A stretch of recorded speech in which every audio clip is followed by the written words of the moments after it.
profitable for very young audiences. Parental guidance is advised.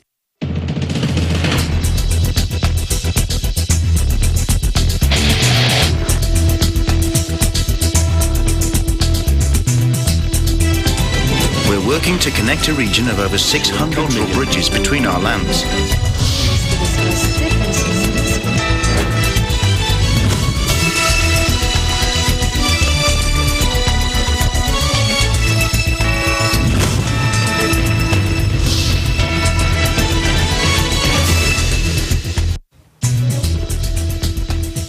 Hello, I'm Alma Angeles and welcome to ASEAN in Focus. And joining me today is from our EBC Thailand Bureau.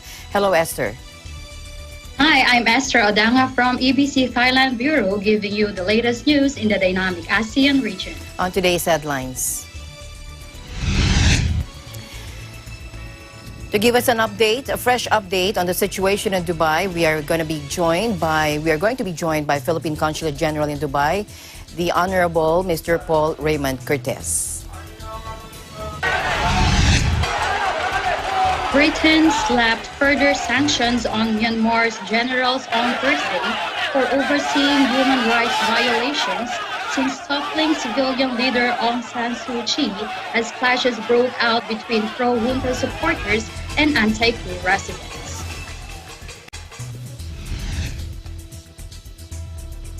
A Singaporean woman has admitted to starving, assaulting, and ultimately killing her domestic worker from Myanmar in what prosecutors called one of the worst cases of maid abuse in the city-state.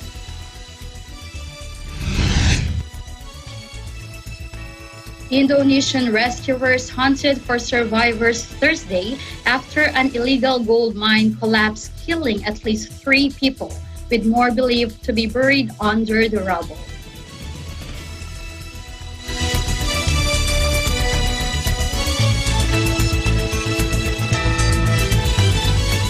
First, we go to Dubai, where it has now 381,662 COVID cases, plus 1,182 deaths, according to a tally from the Johns Hopkins University. And here to give us a fresh update is Philippine Consulate General in Dubai, the Honorary Paul Raymond Cortez. Hello, Conjen. Welcome to the program.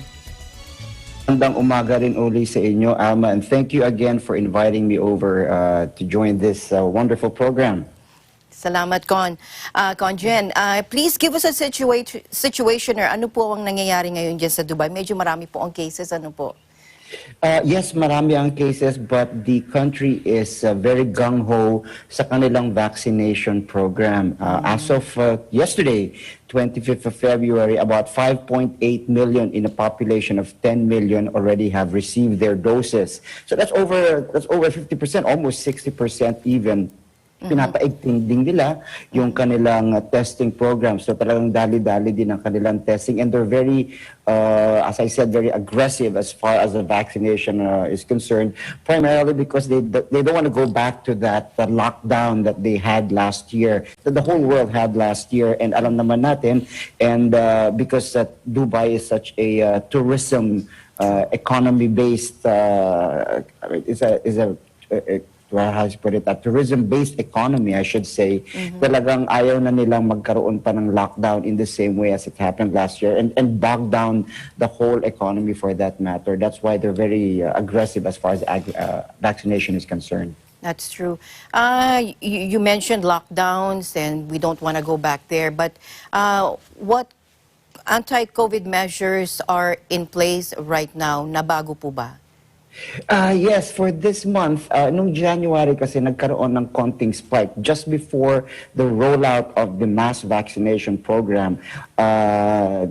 Binawi ng Dubai government yung kanilang konting laxity, so that by February they went back to the 70% sa isang mall, what do you call this, capacity sa mall, talagang 50% when it comes to restaurants, no entertainment and so forth and so on, bawal yung mga events and so forth and so on, until the end of this month, February. And well, that drastically also brought down the number of positives thus far, and together with the vaccination program, they've been very, very successful in trying to contain it as much as possible. But Dubai has also been still open to international tourists, kung kaya't marami pa rin nakakapasok from Russia, from Europe, from Israel, and as I said, they're trying to live with a new normal with the vaccine in mind as well. Of course, with the health protocols as well. Now na nakakapasok na po yung mga turista sa Dubai, and as you said that tourism is one of the major sectors, that the business sectors of Dubai. Ano po ba ang state of international travel, like requirements, restrictions, health protocols? Yeah, sure. To enter Dubai, you have to have, especially for certain, what they call red countries, the countries na medyo malaki ang transmission, kailangan magkaroon ng PCR test negative from the origin country. At the same time, pagdating mo dito, titignan din nila kung negative ka, and then while waiting for the PCR test, dito, pagdating mo rito, you get to be quarantined at a local hotel. And after which, kung negative, saka ka pwedeng lumabas. And, again, they're trying to make sure na yung taong papasok negative, at talaga kung sakali man ay positive, of course, they keep them quarantined in that location. And of course, may konting restrictions din yung kanilang pagkalaw. Other than that, those who are able to come in with a negative test are freely allowed to roam and enjoy the facilities that Dubai Tourism has made available for everyone. Okay, when it comes to our kababayans naman po, our OFWs there, kumusta naman po ang kalagayan nila? Well, siyempre patuloy pa rin yung program ng OWA kung sakaling meron kung naging positive ka, mabibigyan ka ng tulong ng gobyerno natin ng $200 or 730 dirhams, UAE dirhams in this currency para sa assistance sa inyo. All they need to do is email our OWA office here, and of course proof na naging na positive sila, and funds will be given as available.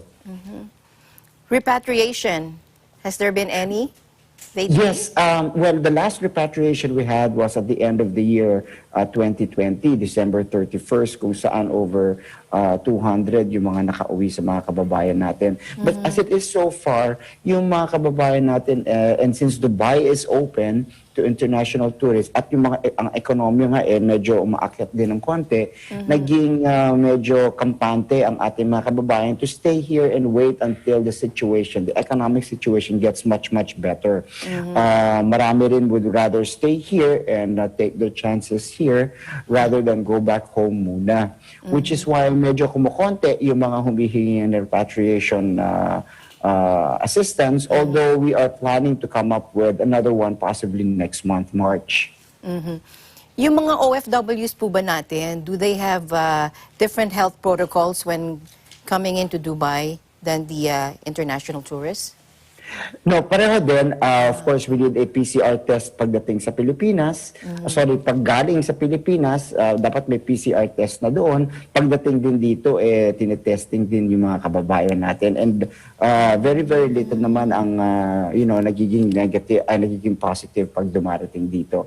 So far, yung mga kababayan natin dumarating from the Philippines ay generally okay naman. And of course, they have to subject themselves to the usual protocols and procedures pagdating dito. And of course, striktong-strikto talaga ang government dito sa sa distancing, sa gloves, sa masks, and so forth and so on. Kung kaya't talagang even among the community, pinupursige natin yung kaalaman na kahit na may vaccination program, by the way, ang vaccination program kasi dito para sa mga residente ay libre at available for everyone. All you need to do is sign up or go straight to the health center at bibigyan ka ng mga doses.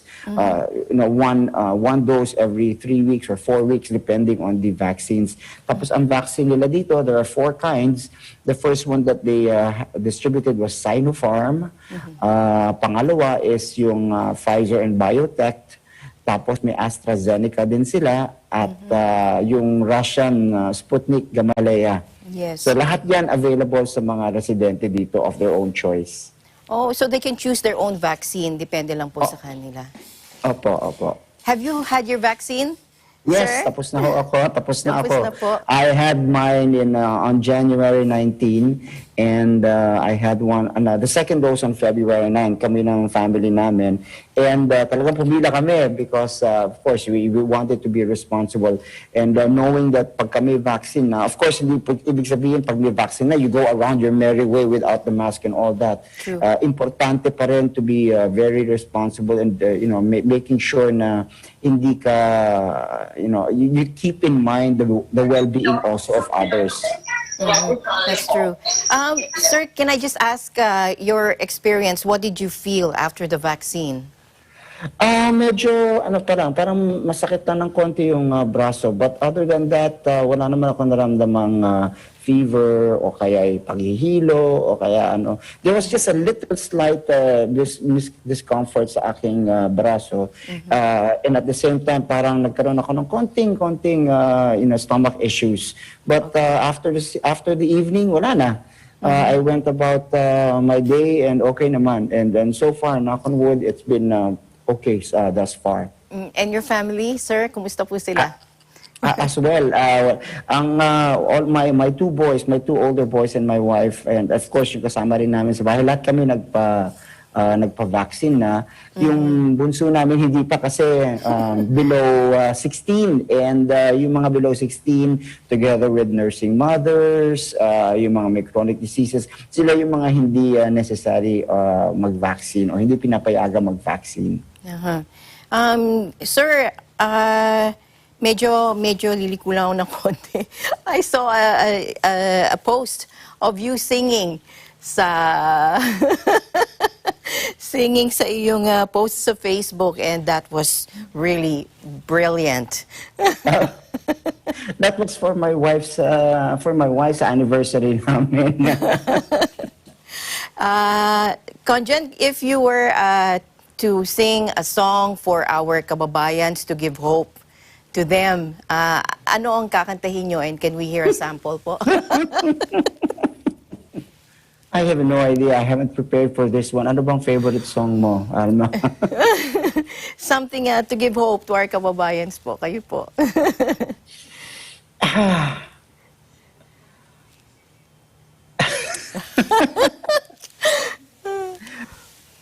I'm on a spot here. It's your smile, your face, your lips that I miss. Your sweet little eyes that stare at me and make me say, I'm with you through all the way. Yun na muna. Ang galing naman, sir. I promise, the next time, sige, be full band and full accompaniment. Yay! Sir, your message to us and everybody watching you right now and the families of our kababayans who are there watching you right now. Sure. Una sa mga kababayan natin dito sa UAE, sana magpa-vaccine na po tayo. Let's all be responsible. Let's play our role in trying to decrease the number of COVID cases. And libre ho para sa lahat ng mga UAE residents. All you need to do is sign up and go to your respective health centers o kung saan man ninyo gusto.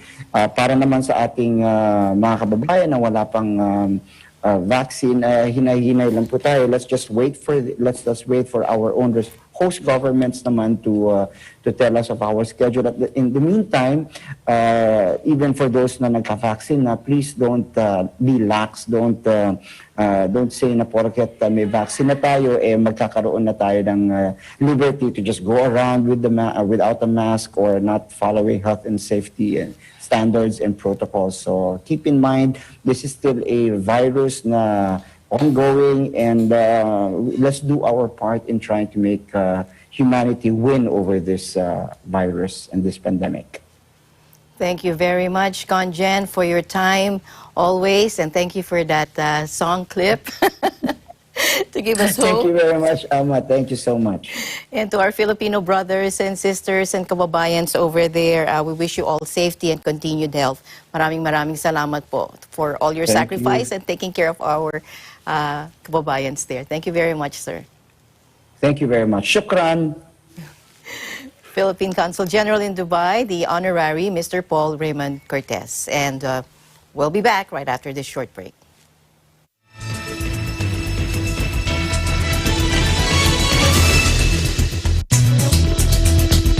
The retail industry in the Philippines is undergoing a major transformation. What are the innovations that are happening now in shopping malls, department stores, and retail establishments that impact on MSMEs and consumers? Who are the gainers and losers in the retail industry during the pandemic? What are the best practices in retail to survive the COVID-19 crisis? We're just part of one ecosystem, so it's imperative for all of us to support, care, and help each other so that we can survive and thrive in this crisis. And together, let us heal as one. One of the most powerful women in the retail sector, Ms. Rosemary Bosch Ong, Senior Executive Vice President and Chief Operations Officer of Wilcon Depot, will join us in this week's episode of Open for Business.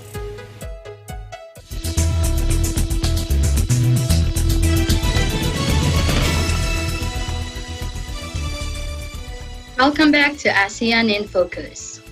Britain slapped further sanctions on Myanmar generals on Thursday for overseeing human rights violations since toppling civilian leader Aung San Suu Kyi as clashes broke out between pro-junta supporters and anti-coup residents. The country has been gripped by a torrent of anger, with hundreds of thousands taking to the streets nationwide to call for the release of Suu Kyi and a return to democracy. Some demonstrators have seen a steady increase in force from authorities. At least 5 people have been killed since the February 1 coup, while 1 police officer died in a protest, according to the military. Former colonial power Britain announced sanctions on 6 generals, including Army Chief Min Aung Hlaing, to send a clear message that those responsible for human rights violations will be held to account, said Foreign Secretary Dominic Raab. That came after London imposed sanctions on 3 generals last week and said it would work to ensure British businesses were not trading with military-owned companies. The authorities must hand back control to a government elected by the people of Myanmar, Raab said. The announcement followed a tense day in Yangon, where a junta supporters carried a pro-military banners through the commercial hub, drawing insults from anti-coup residents.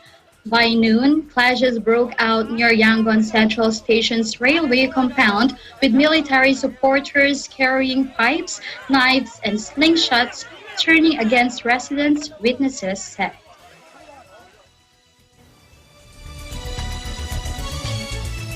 Meanwhile, Indonesia Foreign Minister Retno Marsudi said she has met with the Foreign Minister of Myanmar, Wuna Maungloen, in Bangkok, where she also expressed concerns about the safety and welfare of the citizens of Myanmar, and she also reiterated the need for the inclusive democratic transition process. Take a look. Pertemuan dengan Wuna akhirnya dilakukan di Bandara Don Muang, di mana hadir juga Menteri Luar Negeri Thailand. Dalam pertemuan yang saya lakukan dengan Wuna, saya menyampaikan secara konsisten posisi Indonesia. Kemudian safety and well-being of the people menjadi prioritas nomor 1. Oleh karena itu kita meminta semua pihak untuk menahan diri dan tidak menggunakan kekerasan untuk menghindari kemungkinan terjadinya korban dan pertumpahan darah. Indonesia juga terus menekankan pentingnya proses transisi demokrasi yang inklusif. Dan saya juga menyampaikan dalam pertemuan dengan Myanmar mengenai pentingnya akses dan kunjungan kemanusiaan atau humanitarian access and visits kepada para detainee. Menjalin komunikasi dengan semua pihak di Myanmar, sekali lagi, dengan semua pihak di Myanmar, termasuk dengan pihak militer dan pihak CRPH, Committee of Representing Pidawsuhutau, atau dalam bahasa Inggrisnya CRPH. The Myanmar junta's foreign minister visited Thailand on Wednesday as regional powers tried to broker an end to 3 weeks of deadly unrest triggered by the military coup.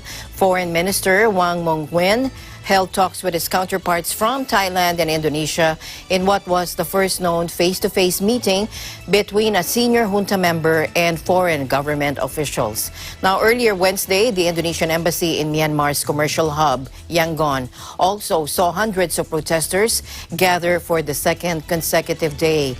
Anger that Jakarta was talking with the junta government, officially named the State Administration Council. Demonstrators carried signs reading, "Stop negotiating with them," and "Indonesia don't support a dictator." Since the February 1 coup, Myanmar has seen a torrent of anger and defiance from hundreds of thousands of protesters nationwide demanding the release of Aung San Suu Kyi. The military has justified its actions by alleging widespread electoral fraud in November's elections, which Suu Kyi's party had won in a landslide.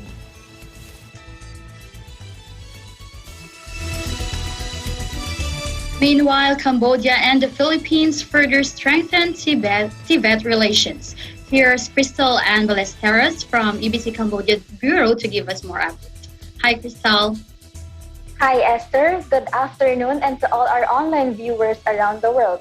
For Cambodia's recent update, Cambodia and the Philippines announced yesterday that they will continue working to finalize the draft Memorandum of Understanding, or MOU, on technical and vocational education and training, or TVET, despite the threat of COVID-19.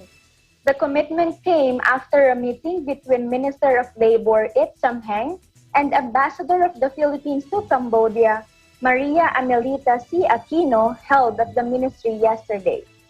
Labor Ministry Undersecretary of State Mui Rit said that both sides discussed the draft of TVET and both pledged to complete it as soon as possible.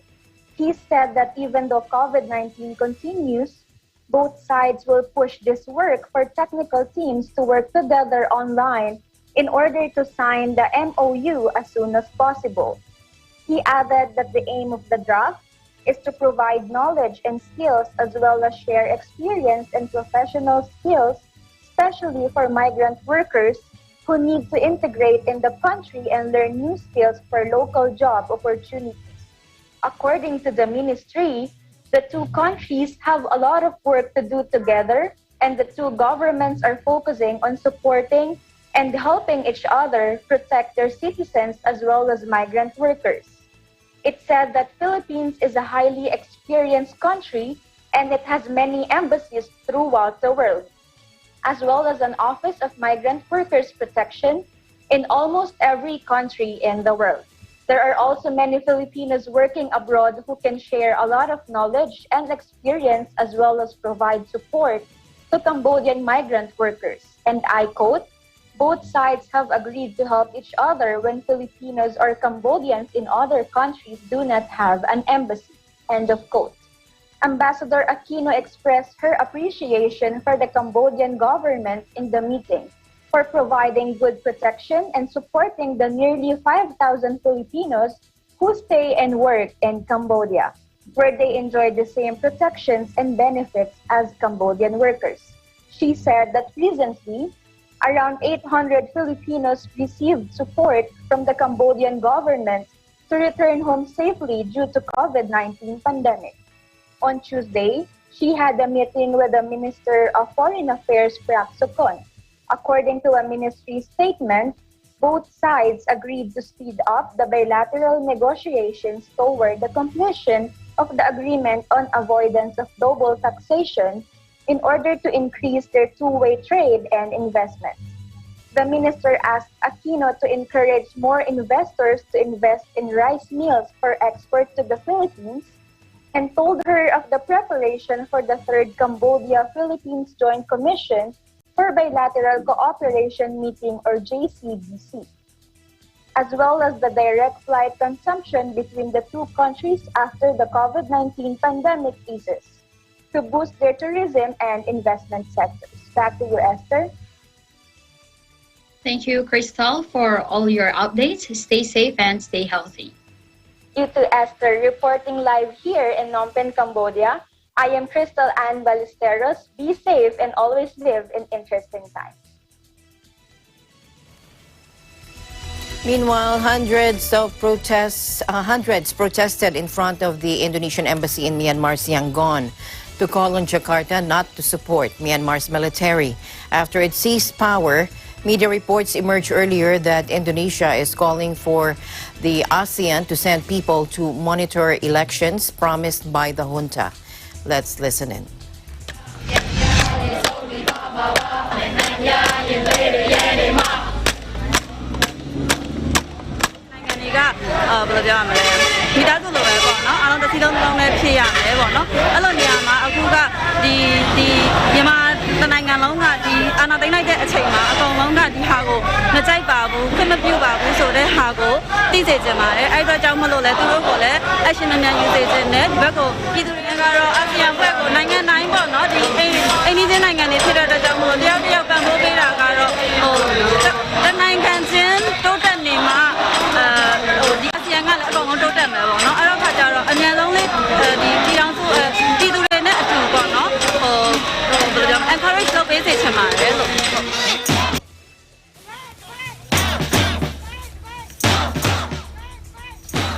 In recent weeks, the Myanmar military has deployed tear gas, water cannon, and rubber bullets against protesters, with isolated incidents of use of live rounds. They have also stepped up the presence of security forces in Yangon, Myanmar's largest city. The crackdown has failed to quell weeks of massive street demonstrations, joined by large numbers of striking civil servants, bank staff, and healthcare workers.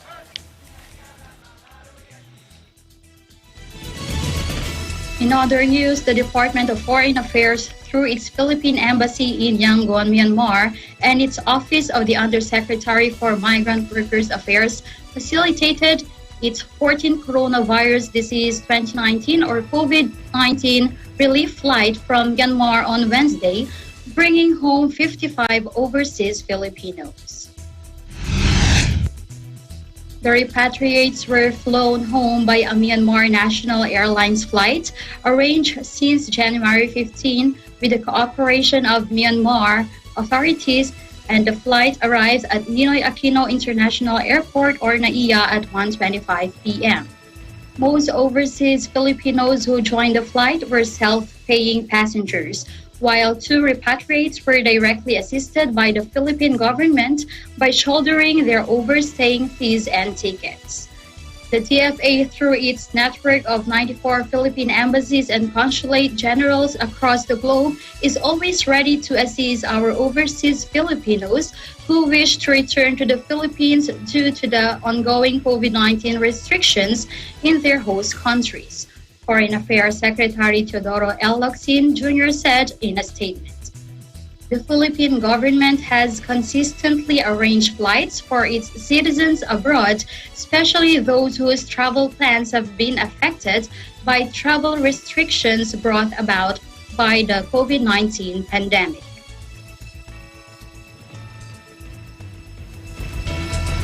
Meanwhile, the Philippines is only days apart from its Southeast Asian neighbors in kicking off its rollout of the COVID-19 vaccines, according to Malacanang yesterday.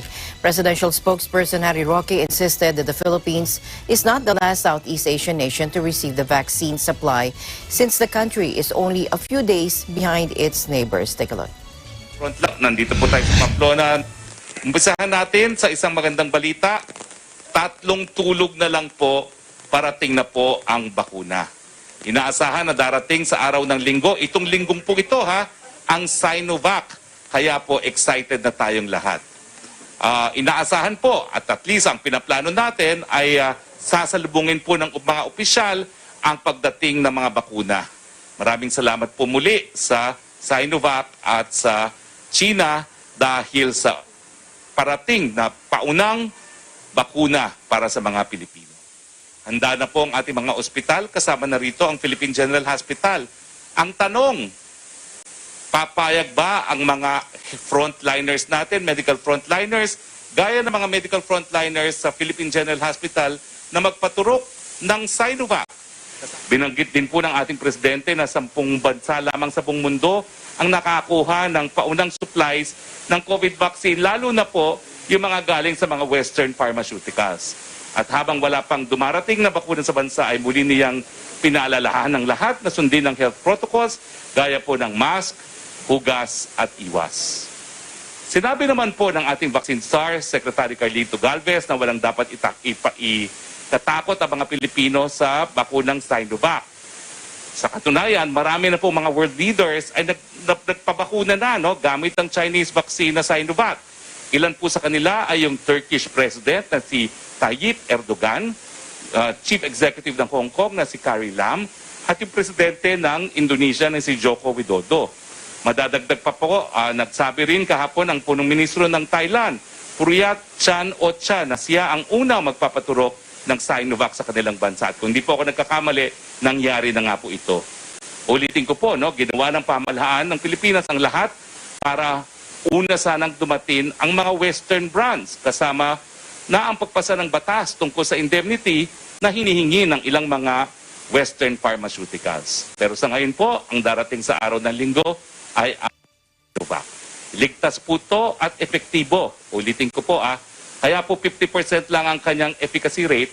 Ito po yung efficacy rate ng Sinovac sa clinical trial na ginawa sa lahat ng mga medical frontliners lamang.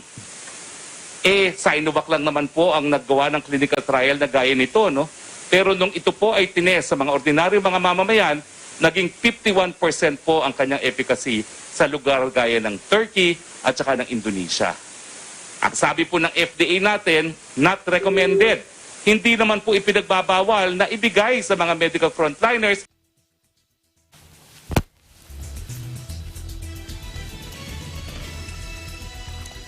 The Philippines aims to secure 148 million doses of the vaccines from several companies to inoculate an initial 50 to 70 million Filipinos this year.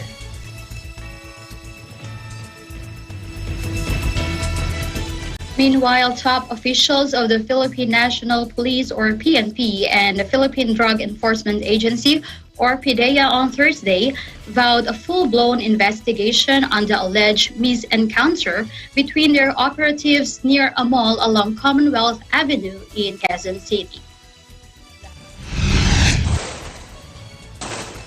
Part of the agreement with the Director General of PDEA, Wilkins Villanueva, we will find out what really happened, kung sino talaga ang may sala. Whoever erred, whether PDEA or PNP, we will file a case against, and if evidence warrants, we will go for it. Wala po kaming pagtatakpan, there will be no cover-up. PNP Chief General Debold Sinas told reporters during a joint press briefing in a Camp Crame. This as 2 police officers, 1 PDEA agent, and an informant were killed in Wednesday afternoon's shootout. Sina said 10 cops and 7 PDEA agents are restricted inside CIDG headquarters for the ongoing probe. Sina said despite the unfortunate incident, he assured that the PNP and PDEA will continue their fight against illegal drugs in the country and intensify coordination so that this kind of incident will never happen again. Meanwhile, PNP spokesperson Brigadier General Ildebrandi Usana, who read the joint statement of 2 agencies, appealed to the public to stop speculations on what really transpired during the incident. Usana said that both PNP and PDEA assured the public that there will be criminal and administrative charges to be filed against those individuals found to have violated the laws, rules, and regulations.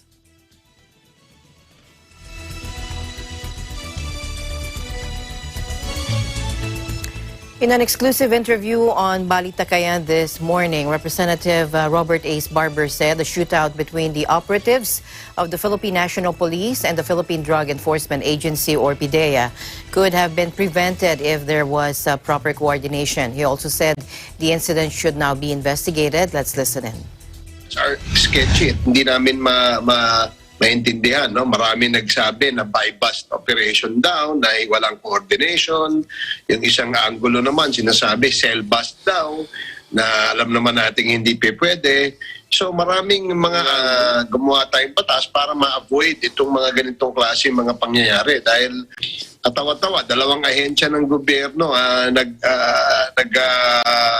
barilan, no? At yung drug lords na totoong kaaway ay nakangiti. Talagang from the surface makikita mo meron talagang violation kasi Section 86 of the RA 9165 says na kapag illegal drug operations o anti-illegal drug operations, ito ang lead agency rito ay PDEA. At kung ang NBI, PNP, and other law enforcement agencies naman ang meron ding itong klaseng operations, ang una nilang gagawin ay mag-coordinate sa PDEA. It seems na yung nangyaring putukan, parang walang coordination. Dahil kung nag-coordination yan, siguro naiwasan ang putukan dyan. Sa pagkakataong ito, parang hindi sila nagkaamuyan nga. Hindi nagkakakilalahan. Na amoy na PDEA o PNP yung kanilang bibentahan o uhulihin. So there must be some breach of protocols there, and that is what we want to find out.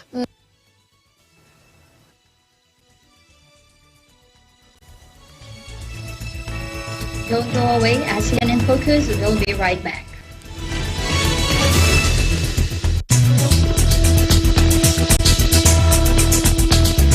This 2021 ang babago sa inyong kapagkainan dahil may kantahan, kainan, at katatawanan rolling to one! Ito ang It's Singing Time! Lunes hanggang Biyernes, Alas 8 ng gabi. only here at Net 25! It's singing time.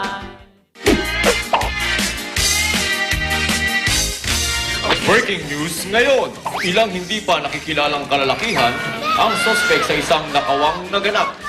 Ang gandang bag to, Bebang mo! Ang swerte ng makakakuha ng bag na yon. Talagang swerte. Pagkakaalam ko, milyon ang laman ng bag. Bakit? Pero ba talaga laman mo?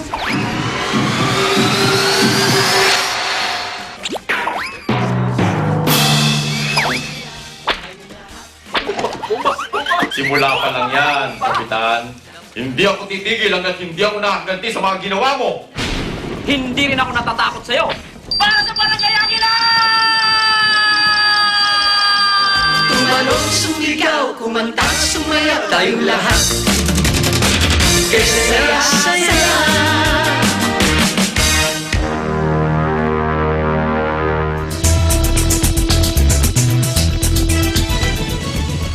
Welcome back to the program. Cabinet Secretary Carlo Alexio Nograles discussed the government's 2021-2022 National Employment Recovery Strategy, or NERS, as well as the formation of a task force to take the lead in addressing the country's unemployment rate. Let's listen in. Another initiative that was discussed yesterday was the 2021 to 2022 National Employment Recovery Strategy, or NERS, or NERS. As most of you already know, like the rest of the world, the country's employment was hit hard by the pandemic.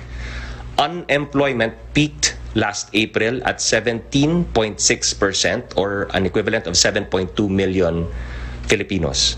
And while we were able to halve that to 8.7% by October of 2020, we recognize that a coherent national strategy can help create a policy environment that encourages generation of more employment and entrepreneurship opportunities.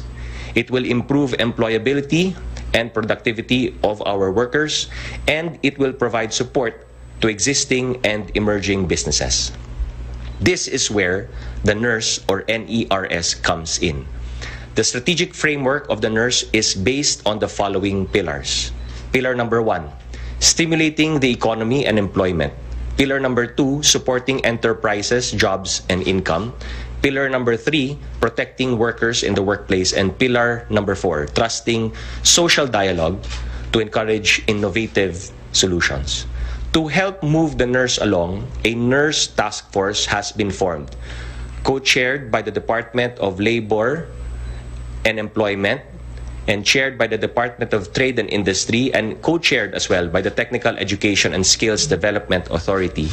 The task force's members include the DOT, DILG, DENR, DICT, DA, DAR, DSWD, DepEd, CHED, DPWH, DOTR, DOST, and NSC. Among the policy considerations that the NERS task force has initially discussed are the emphasis on the need for a whole-of-government approach that will help create jobs and encourage more investments vis-a-vis key government policy and program interventions, such as the Corporate Recovery and Tax Incentives for Enterprises Act, the Balik Probinsya, Bagong Pag-asa, the Build, and others. The affordability of testing requirements to restart the tourism industry. The push for policies to strengthen finances through measures such as the Government Financial Institutions Unified Initiatives to Distressed Enterprises for Economic Recovery Bill, the FIST or Financial Institution Strategic Transfer Bill, already signed into law, the Personal Property Security Act, the Warehouse Receipts Bills, which will help access to finance of pandemic-hit enterprises. An executive order is now being readied to institutionalize the NERS task force in order to oversee all of these efforts.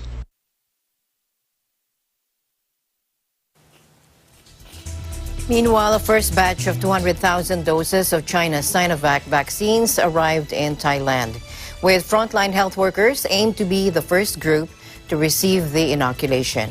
800,000 doses and 1 million doses will arrive in Thailand by March and April, respectively. Let's listen in.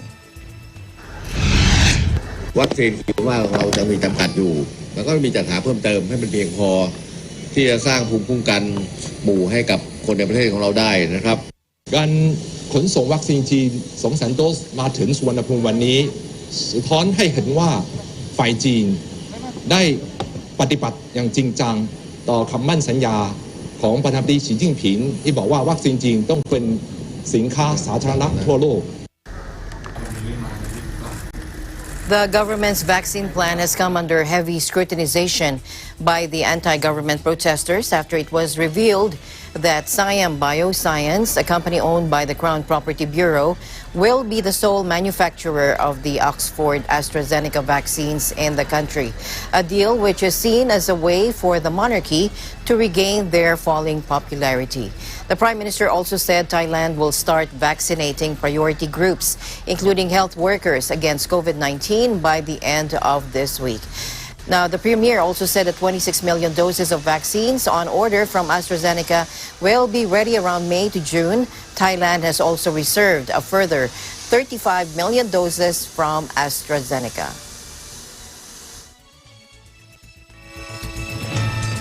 Meanwhile, Malaysian Prime Minister Muhyiddin Yassin was among the first in the country to get COVID-19 vaccine Wednesday as the country's virus immunization drives kick off this afternoon.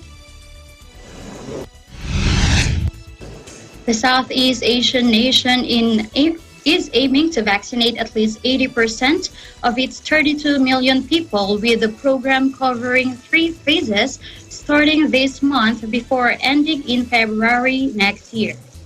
Malaysia has so far secured access to a supply of 66.7 million doses of various vaccines, including 32 million from Pfizer and BioNTech. More than 288,000 COVID-19 cases and 1,076 deaths have been recorded in Malaysia thus far. The country has been battling a resurgent wave of the virus in recent months, and though the number of daily cases has been steadily declining, health authorities still record about 2,500 new infections and several deaths every day. Meanwhile, in the Philippines, the Armed Forces of the Philippines said that coronavirus or COVID-19 inoculation is mandatory for all of its personnel, but they have the option to choose among vaccine brands other than Sinovac at their own expense. AFP spokesperson Marine Major General Edgar Arevalo said in an online press briefing that, quote, to get inoculated or not is not an option for the members of the AFP. It is a duty at the most. The exercise of an option will be the option as to what brand of vaccine they will be availing of, but the cost of which will not be paid by the AFP, unquote. Malacanang earlier announced that the first batch of Sinovac biotech vaccines, composed of 600,000 doses donated by China, is set to arrive on Sunday, February 28, with 100,000 doses of which will be given to the Department of National Defense, according to the AFP's mother agency. Aside from military personnel, Arevalo added that their Chief of Staff, Lieutenant General Cirilito Sobihana, has said that their dependents must be vaccinated as well. Meanwhile, those opting for other vaccine brands who decided to forego their inoculation can do so. But once they are called to duty to serve as frontliners, they will have no choice but to follow. Meanwhile, he also said that the AFP will play three major roles in the rollout of the COVID-19 vaccine: security, medical, and logistic support operations. 3 workers have died and 5 others are in critical condition after an explosion at a Singapore workshop that left victims with their clothes torn off and badly burned, reports said Thursday. The men were taken to hospital Wednesday after the blast at a company that works on fire protection systems in an industrial area, the Straits Times newspaper reported. Authorities did not respond to requests for comment. Preliminary investigations found the accident was caused by a combustible dust explosion, the report said. The nationalities of the men was still unclear. Singapore is home to hundreds of thousands of foreign laborers, many of them from South Asia, but industrial accidents are rare. Meanwhile, a Singaporean woman has admitted to starving, assaulting, and ultimately killing her domestic worker from Myanmar in what prosecutors called one of the worst cases of maid abuse in the city-state. The affluent financial hub is home to about 250,000 domestic workers who mostly come from poorer Asian countries, and stories of mistreatment are common. But this abuse meted out against Piang Ngai Don was particularly awful, with the helper stamped on, strangled, choked, battered with brooms, and burnt with an iron. Gayatri Muragayan, 40, pleaded guilty on Tuesday to 28 charges, including culpable homicide against the 24-year-old maid. She will be sentenced at a later date and could be jailed for life. The maid was employed by Gayatri and her husband, a police officer, in 2015 to help take care of their 4-year-old daughter and 1-year-old son. But she physically assaulted the victim almost daily, often several times a day, with her 61-year-old mother sometimes joining in, according to court documents seen by AFP. The domestic worker finally died in July 2016 after Gayatri repeatedly assaulted her over several hours. Piang Ngat Don, who had worked for the family for over a year at the time of her death, was provided with very little food and was forced to shower and relieve herself with a door open. only allowed to sleep for 5 hours a night, she lost about 38% of her body weight during her employment and only weighed 24 kilograms or 52 pounds at the time of her death. The prosecution sought a reduced charge of culpable homicide rather than murder, punishable with the death penalty in Singapore, after taking into account that Gayatri suffered from illnesses including depression. Her husband is also facing multiple charges over the case, according to police. In other news, Indonesian rescuers hunted for survivors Thursday after an illegal gold mine collapsed, killing at least 3 people, with more believed to be buried under the rubble, officials said. A landslide Wednesday evening buried the remote site on Sulawesi Island's Parigi, Motong district, where at least 3 female workers died while some 50 survivors were pulled from the debris. Authorities said at least 5 more people are listed among the missing, but there could be more workers buried. Unlicensed mines are common across the mineral-rich Southeast Asian archipelago and the scene of frequent accidents. Last year, 11 miners died in Sumatra after a landslide sparked by heavy rains, with another 9 people also killed in a landslide at an abandoned gold mine on the island. In 2019, at least 16 people were buried alive when a mine collapsed in North Sulawesi.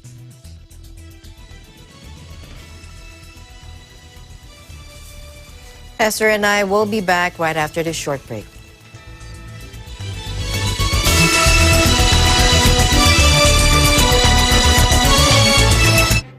Events happen around us all the time, in our community, in our country, around the world. Events that affect people, move communities, or simply inspire us. Interesting events that people need to know. In these interesting times, we continue to be a competent partner in delivering news about these events. Fast, accurate, balanced, eagle news, because we live in interesting times.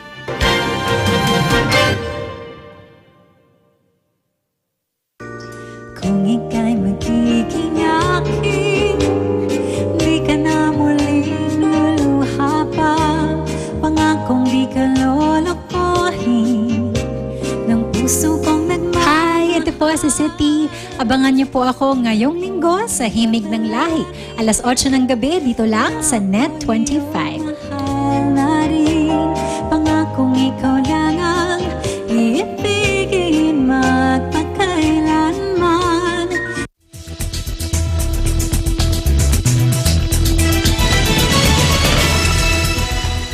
Back to Singapore, where the country launched what it billed as a coronavirus-secure hotel and meeting complex where visitors communicate via intercom through glass panels as the Asian financial hub slowly opens up to the world for business.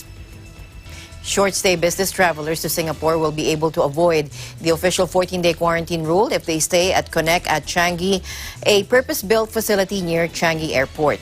They will, however, be required to remain within the facility for the duration of their stay to prevent possible transmission to the wider community. Take a look. And the benefit they have of this facility is they don't have to serve the additional quarantine time in Singapore. After the initial short waiting period at the facility to wait for the results of their on-arrival test, they are able to get to business immediately.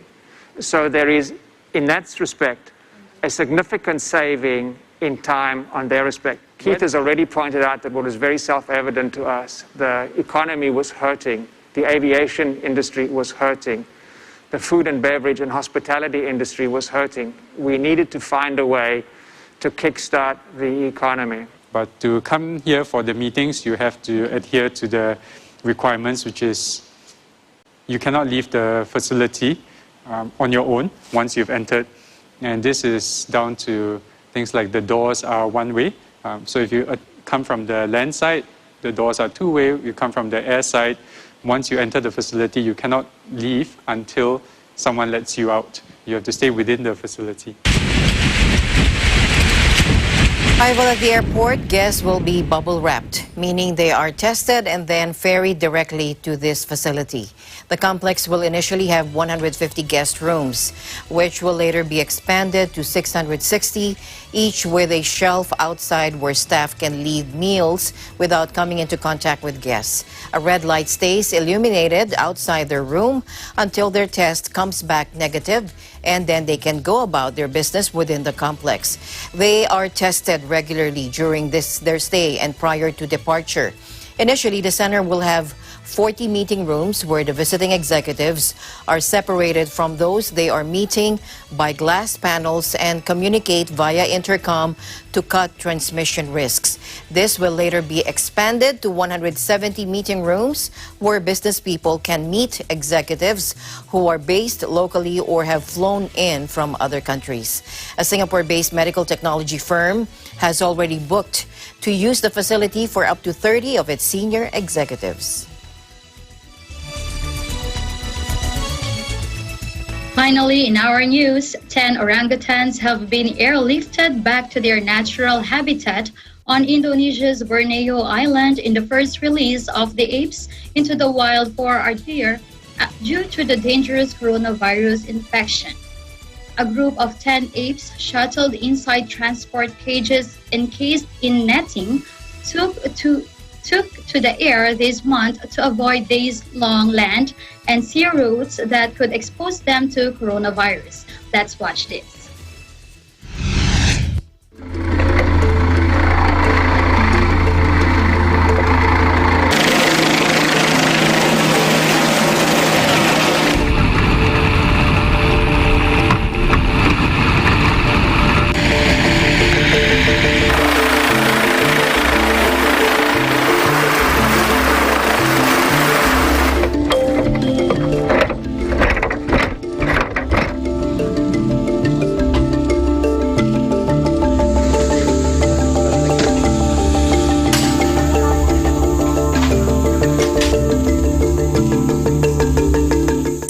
Mengetahui bagaimana orangutan terjangkit COVID-19 adalah dengan cara melihat gejala klinis dari orangutan tersebut.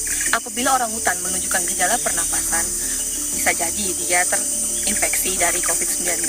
Serta jika salah satu karyawan dinyatakan positif COVID-19, maka akan dilakukan tracing terhadap orangutan yang berkontak erat terhadap karyawan tersebut.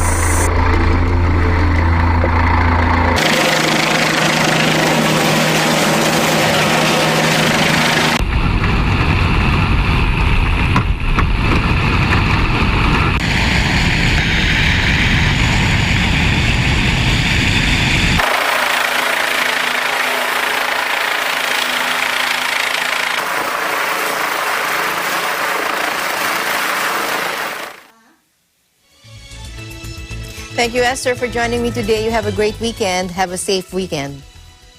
Thanks, Alma. And that's the latest news around ASEAN. Thank you all for watching. From EBC Thailand Bureau, this is Esther Odanga, and we live in interesting times. We'll see you back next week. Have a safe weekend, everyone. I'm Alma Angeles, and we live in interesting times.